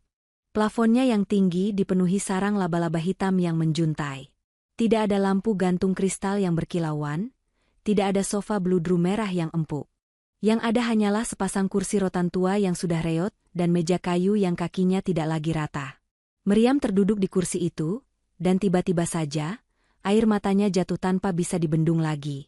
Tangisnya tidak bersuara, hanya pundaknya yang berguncang hebat. Ia teringat rumah mewahnya yang baru saja dieksekusi oleh tim legal Maudy Ayunda kemarin sore.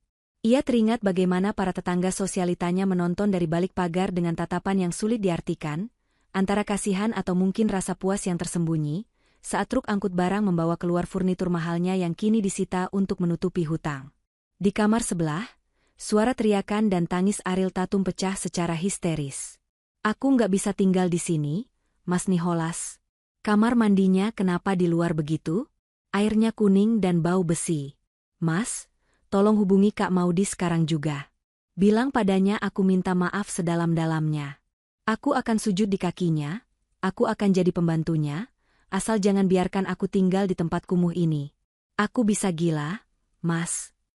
Nicholas berjalan menuju ambang pintu kamar Ariel, menatap adiknya dengan tatapan dingin tanpa belas kasihan. "Sudah terlambat, Ariel. Maudy sudah memberikan waktu 3 tahun penuh untukmu belajar menghargai orang lain sebagai manusia. Tapi kamu lebih memilih untuk menginjak-injaknya setiap ada kesempatan. Sekarang, terimalah hasilnya. Maudy sudah menutup semua akses komunikasi pribadi. Dia hanya mau bicara melalui pengacara pribadinya sekarang. Nama kamu sudah masuk daftar hitam di semua relasinya." Nicholas kemudian berbalik, menatap ibunya yang masih menangis di kursi rotan. "Ma, pertemuan keluarga besar Saputra akan diadakan lusa di sebuah hotel di Jakarta. Maudy sudah menyewa ruangan khusus untuk acara itu. Mama harus hadir dan membacakan surat pernyataan maaf itu di depan semua orang sesuai janji yang Mama tanda tangani kemarin. Jika tidak, Maudy akan menarik kembali jaminan asuransi kesehatan VVIP Mama dan membiarkan kasus penggelapan dana Ariel dilaporkan ke polisi. Ini adalah pilihan terakhir untuk kita bisa bertahan hidup." Meriam Belina menutup wajahnya dengan kedua tangan yang kini tampak lebih kurus dan keriput karena stres yang luar biasa. Ia menyadari sepenuhnya bahwa mahkota, Ratu Menteng, yang selama ini ia banggakan telah hancur berkeping-keping menjadi debu. Ia kini hanyalah seorang wanita tua yang tidak punya apa-apa, yang harus mengemis sedikit belas kasihan pada menantu yang pernah ia usir dengan kata, "muak." Penyesalan itu datang menghantamnya bukan seperti embun pagi yang lembut, melainkan seperti hantaman godam raksasa yang menghancurkan seluruh sisa ego dan kesombongannya. Hari yang paling ditakuti oleh Meriam Belina, akhirnya tiba dengan suasana yang begitu mencekam.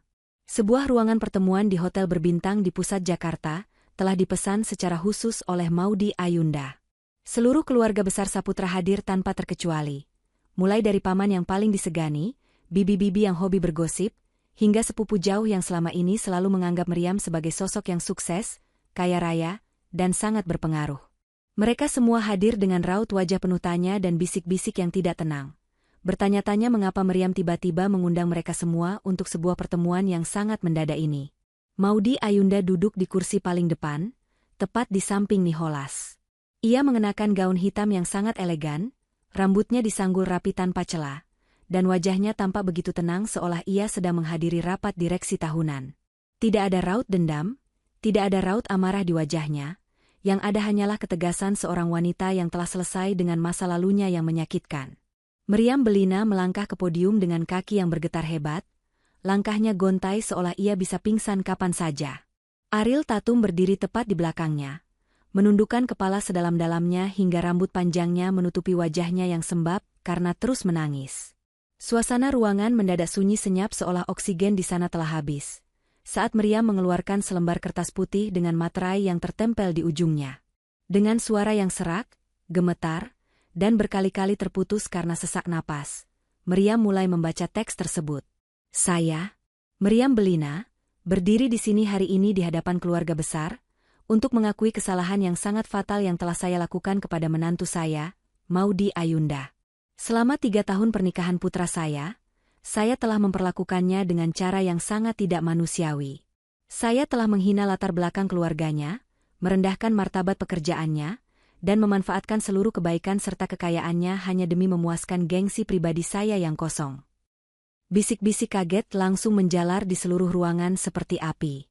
Beberapa paman Nicholas tampak saling pandang dengan ekspresi tidak percaya, sementara bibi-bibinya menutup mulut dengan tangan karena terkejut mendengar pengakuan jujur yang begitu merendahkan diri dari seorang Meriam Belina yang dikenal sangat angkuh. Puncaknya terjadi beberapa minggu lalu. Saat Maudy membawakan sebuah hadiah yang sangat tulus berupa mobil baru untuk kenyamanan masa tua saya justru menghinanya dengan kata-kata yang sangat kejam.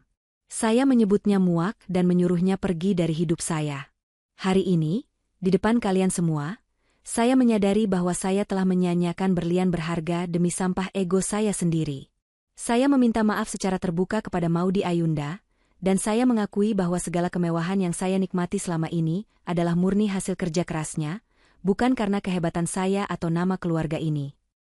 Ariel Tatum kemudian maju selangkah ke depan mikrofon. Suaranya terisak-isak hingga ia sulit untuk bicara. Aku juga minta maaf kepada Kak Maudy.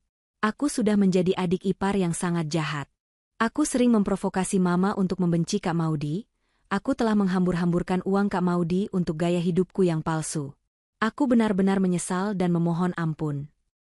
Maudy Ayunda berdiri dari kursinya dengan gerakan yang sangat anggun. Ia berjalan perlahan menuju podium, setiap langkahnya mengeluarkan bunyi klik-klik yang tegas dari sepatu hak tingginya. Semua mata di ruangan itu tertuju padanya. Maudy tidak memeluk mereka, ia tidak juga membentak. Ia hanya mengambil kertas pernyataan itu dari tangan Meriam yang gemetar, membacanya sekilas dengan mata yang jernih, lalu menyerahkannya kepada asisten legalnya yang berdiri di samping podium. Terima kasih atas pengakuannya, Ibu, Ariel. Suara Maudy terdengar begitu jernih dan stabil melalui sistem pengeras suara. Permintaan maaf secara pribadi sudah saya terima di dalam hati saya. Namun secara hukum dan prinsip hidup, konsekuensi atas perbuatan tetap harus berjalan sebagaimana mestinya. Surat ini akan disimpan sebagai dokumen hukum pemisahan harta. Mulai hari ini, saya ingin seluruh keluarga besar tahu bahwa saya tidak lagi memiliki kewajiban finansial apapun. Sekali lagi, tidak ada 1 rupiah pun terhadap Ibu Meriam dan Ariel. Nicholas adalah suami saya, dan urusan saya dengannya adalah urusan rumah tangga kami yang akan kami perbaiki. Namun bagi kalian berdua, pintu rumah dan pintu rezeki dari saya sudah tertutup untuk selamanya. Maudy berbalik dan berjalan keluar dari ruangan pertemuan itu, tanpa menoleh lagi ke belakang.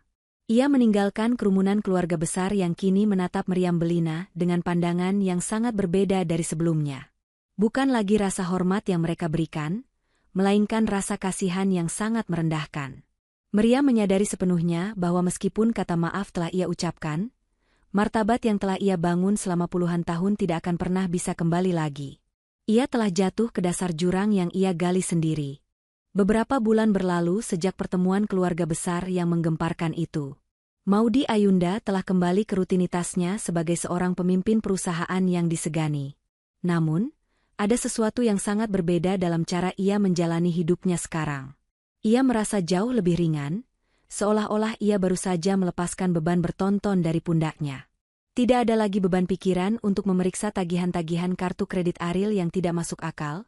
Tidak ada lagi kecemasan akan sindiran pedas mertuanya di grup WhatsApp. Ia bahkan telah keluar dari semua grup keluarga besar, dan hanya menyisakan 1 grup komunikasi khusus yang berisi dirinya dan Nicholas.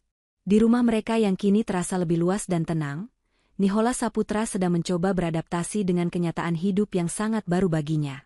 Ia kini harus membiayai seluruh kebutuhan hidup ibunya dan Ariel di Bogor sepenuhnya dari gajinya sendiri. Ternyata, kenyataan itu sangatlah pahit dan mencekik. Hampir 75% dari gaji Nicholas habis hanya untuk membayar biaya pengobatan rutin ibunya yang sering sakit-sakitan karena stres, biaya listrik rumah Bogor, dan kebutuhan dasar Ariel yang masih sulit untuk berhemat. Nicholas tidak lagi bisa membeli jam tangan mewah. Ia tidak lagi bisa mengganti mobilnya setiap tahun. Bahkan untuk makan di restoran berbintang setiap akhir pekan pun ia harus berpikir 2 kali. Sayang, apa kamu tidak merasa bahwa beban yang aku tanggung sekarang ini terlalu berat? Aku merasa sangat sesak setiap kali melihat slip gajiku habis begitu saja untuk mereka. Tanya Nicholas suatu malam saat mereka sedang menikmati makan malam sederhana di ruang makan apartemen mereka yang tenang. Maudy meletakkan garpu dan pisaunya dengan perlahan. Ia menatap suaminya dengan tatapan yang penuh empati namun, tetap memiliki ketegasan yang tak tergoyahkan. Mas, apa yang kamu rasakan sekarang adalah apa yang disebut dengan bakti seorang anak yang sesungguhnya. Selama 3 tahun terakhir, akulah yang menanggung seluruh beban itu sendirian supaya kamu bisa tetap hidup mewah dan tenang tanpa gangguan. Sekarang, kamu hanya sedang merasakan apa yang seharusnya kamu rasakan sejak dulu. Ini adalah bagian dari proses pendewasaanmu sebagai seorang kepala keluarga dan seorang anak. Aku tetap di sini sebagai istrimu, aku memberikan cinta dan dukungan moral. Tapi aku tidak akan pernah lagi memberikan dukungan finansial untuk menutupi kesalahan dan kesombongan orang lain. Tapi ibu sering sekali meneleponku sambil menangis. Beliau bilang kakinya sangat sakit karena udara dingin di Bogor. Beliau bilang rindu suasana Jakarta. Nicholas mencoba membujuk istrinya, berharap ada celah sedikit saja di hati Maudy. Lalu, apa solusi yang kamu harapkan dariku, Mas? Apakah kamu ingin aku membelikan rumah mewah baru lagi di Jakarta, agar mereka bisa kembali menghinaku di rumah itu? Mas, ingat baik-baik kata-kata ibu. Beliau muak melihat mukaku. Aku hanya sedang menghormati permintaannya dengan sangat serius. Aku tidak muncul di depannya, aku tidak mengirimkan hadiah lagi, aku tidak memberikan kejutan apapun. Aku sedang melakukan persis apa yang beliau minta dengan sangat sopan. Bukankah itu yang dinamakan menantu yang patuh? Jawab Maudy dengan nada yang sangat tenang namun sangat menusuk. Nicholas terdiam 1000 bahasa, ia menundukkan kepalanya dalam-dalam. Ia menyadari sepenuhnya bahwa Maudy benar-benar telah memasang tembok baja yang tidak akan bisa ditembus oleh air mata atau rayuan apapun. Maudy tetap mencintainya. Maudy tetap mengurus seluruh kebutuhan rumah tangga mereka dengan uang yang ia peroleh secara adil. Namun Maudy telah menutup mati keran kedermawanannya yang selama ini disalahgunakan oleh keluarganya. Nicholas mulai belajar sebuah pelajaran hidup yang sangat mahal. Bahwa kebaikan pasangan tidak boleh dianggap sebagai hak yang bisa diperas habis demi membahagiakan orang lain yang tidak tahu terima kasih. 1 tahun kemudian. Di sebuah teras kecil yang lantainya sudah mulai retak di rumah Bogor, Meriam Belina duduk diam di kursi rotannya yang kini sudah mulai ditumbuhi lumut tipis di bagian kakinya. Ia mengenakan daster kain sederhana yang warnanya sudah mulai pudar, karena terlalu sering dicuci secara manual. Rambutnya yang dulu selalu tertata rapi oleh penata rias profesional, kini dibiarkan beruban dan hanya diikat seadanya dengan karet gelang. Di depannya, sebuah televisi tabung kecil yang gambarnya sering bergetar sedang menyiarkan berita tentang penghargaan Global Women Leader, yang baru saja diterima oleh Maudy Ayunda di Singapura. Meriam menatap wajah Maudy di layar televisi itu dengan pandangan yang kosong namun penuh dengan rasa perih. Menantunya itu tampak begitu bersinar, begitu anggun, dan jauh lebih sukses daripada saat ia masih harus melayani ego keluarga Saputra. Meriam teringat kembali masa-masa jayanya di Jakarta. Masa di mana ia bisa memesan makanan mewah apapun hanya dengan mengirim pesan singkat pada Maudy. Ia teringat masa-masa saat ia bisa duduk santai di kursi belakang mobil mewah dengan AC yang sejuk, tanpa pernah perlu memikirkan berapa harga bensin atau berapa gaji supir yang harus dibayar. Sekarang, untuk sekadar makan daging rendang yang enak saja, ia harus menunggu kiriman uang bulanan dari Nicholas yang seringkali datang terlambat, karena Nicholas juga harus mencukupi kebutuhan rumah tangganya sendiri yang semakin mahal. Ariel Tatum, adiknya Nicholas itu kini bekerja sebagai staf administrasi biasa di sebuah pabrik tekstil di pinggiran Bogor. Setiap pagi ia harus berangkat menggunakan motor metik tua pemberian Nicholas dan pulang dengan wajah yang sangat kusam dan kotor karena debu jalanan. Tidak ada lagi tas branded, tidak ada lagi perawatan kecantikan di klinik elit. Kecantikan Ariel memudar dengan sangat cepat bersamaan dengan hilangnya kemewahan palsu yang dulu ia agung-agungkan di media sosial. Ada kiriman paket kecil dari Jakarta. Ariel masuk ke teras dengan wajah yang tampak sangat lelah dan baju kerja yang sedikit kusut. Ia meletakkan sebuah kotak kecil di atas meja rotan. Meriam membuka kotak itu dengan tangan yang sedikit gemetar, karena faktor usia dan stres. Di dalam hatinya yang terdalam, ia masih menyimpan harapan kecil. Mungkin itu adalah uang tunai dalam jumlah besar, atau sebuah perhiasan sebagai tanda perdamaian. Namun, saat kotak itu terbuka, isinya hanyalah sebuah kartu ucapan selamat ulang tahun yang ditulis dengan tulisan tangan yang sangat rapi dari Maudy Ayunda, serta beberapa botol suplemen kesehatan herbal premium untuk mengatasi nyeri sendi. Tidak ada uang, tidak ada pesan untuk kembali ke Jakarta, tidak ada janji untuk membelikan mobil baru. Hanya ini yang dia kirim? Tanya Ariel dengan nada kecewa yang sangat kentara. Ia berharap kakaknya mengirimkan sesuatu yang bisa ia jual. Meriam memegang kartu ucapan itu erat-erat, dan tanpa diduga, air matanya menetes membasahi kertas tersebut. Dia masih ingat hari ulang tahunku, Riel. Padahal aku sudah bersikap sangat jahat dan tidak punya hati padanya selama bertahun-tahun. Tapi kenapa dia tidak menjemput kita? Kenapa dia biarkan kita hidup susah begini padahal uangnya sudah bermiliar-miliar? Dia benar-benar tega. Ariel mulai merengek seperti biasanya. Meriam menggelengkan kepalanya dengan perlahan, sebuah senyuman getir muncul di wajahnya yang sudah penuh keriput. Karena dia tahu bahwa harga dirinya jauh lebih mahal daripada seluruh harta yang kita inginkan. Riel. Ibu yang salah. Ibu yang sombong luar biasa. Ibu yang dulu membuang berlian asli demi mengejar sampah gengsi yang ternyata tidak ada gunanya saat kita jatuh. Sekarang, biarkan dia bahagia dengan dunianya. Kita memang pantas berada di sini. Menikmati hasil dari racun yang keluar dari mulut kita sendiri. Ini adalah takdir yang ibu jemput sendiri. Meriam menatap ke arah jalanan aspal di depan rumahnya yang sepi. Sebuah angkot biru tua lewat dengan suara mesin yang menderu keras dan mengeluarkan asap hitam yang pekat. Ia teringat kembali pada ucapannya di chat 2 tahun yang lalu yang sangat sombong.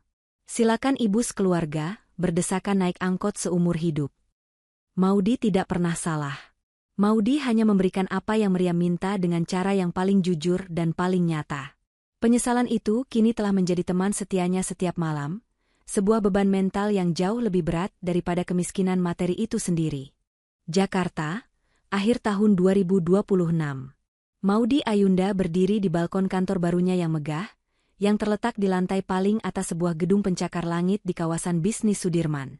Di bawahnya, lampu-lampu kota Jakarta berkelap-kelip dengan sangat indah seperti hamparan permata yang tak berujung. Di sampingnya, Nicholas Saputra berdiri dengan tenang sambil memegang 2 cangkir coklat hangat yang aromanya sangat menenangkan.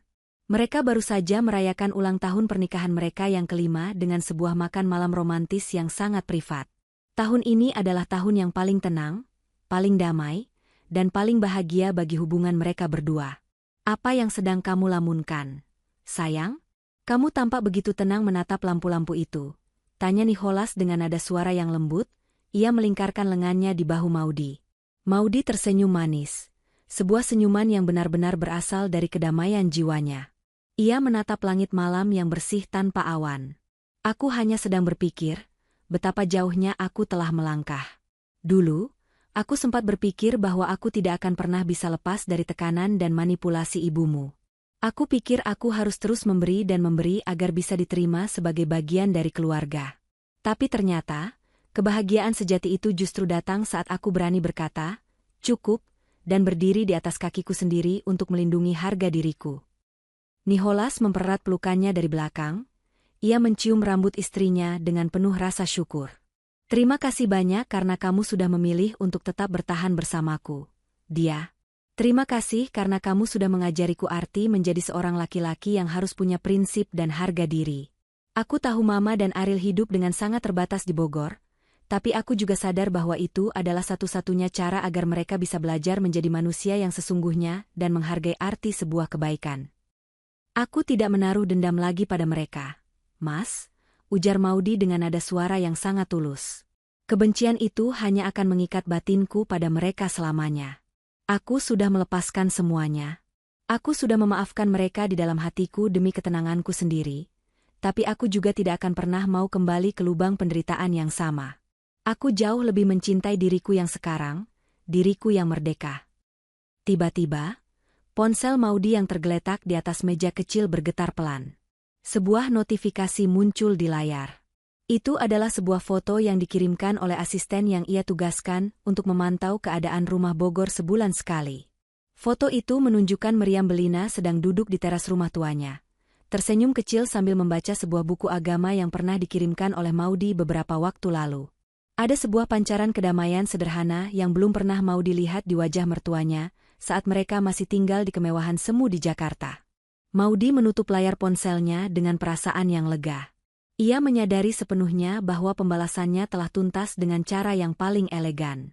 Pembalasan terbaik bukanlah dengan cara menghancurkan hidup orang lain sampai mereka mati, melainkan dengan cara membiarkan mereka menghadapi realita pahit dari karakter mereka sendiri, sementara kita terus melangkah maju menuju puncak kesuksesan dan kebahagiaan yang jauh lebih tinggi. Maudy Ayunda menarik napas dalam-dalam, menghirup udara malam Jakarta yang segar. Ia adalah seorang pengusaha kelas dunia, seorang istri yang sangat dicintai, namun yang paling penting dari itu semua, ia adalah seorang wanita yang telah merdeka secara batin. Ia tidak lagi peduli pada istilah, kejutan sampah, atau ancaman, naik angkot seumur hidup. Baginya, yang terpenting adalah ia telah berhasil menjaga hatinya tetap bersih dan kuat di tengah dunia yang penuh dengan drama dan kepalsuan keluarga. Roda kehidupan memang akan selalu berputar. Namun bagi Maudy Ayunda, ia kini telah menjadi pengemudi yang memegang kendali penuh atas rodanya sendiri. Dan di jalan yang kini ia pilih, hanya ada ruang untuk rasa hormat, kerja keras yang jujur, dan kedamaian hati yang tak ternilai harganya oleh materi apapun.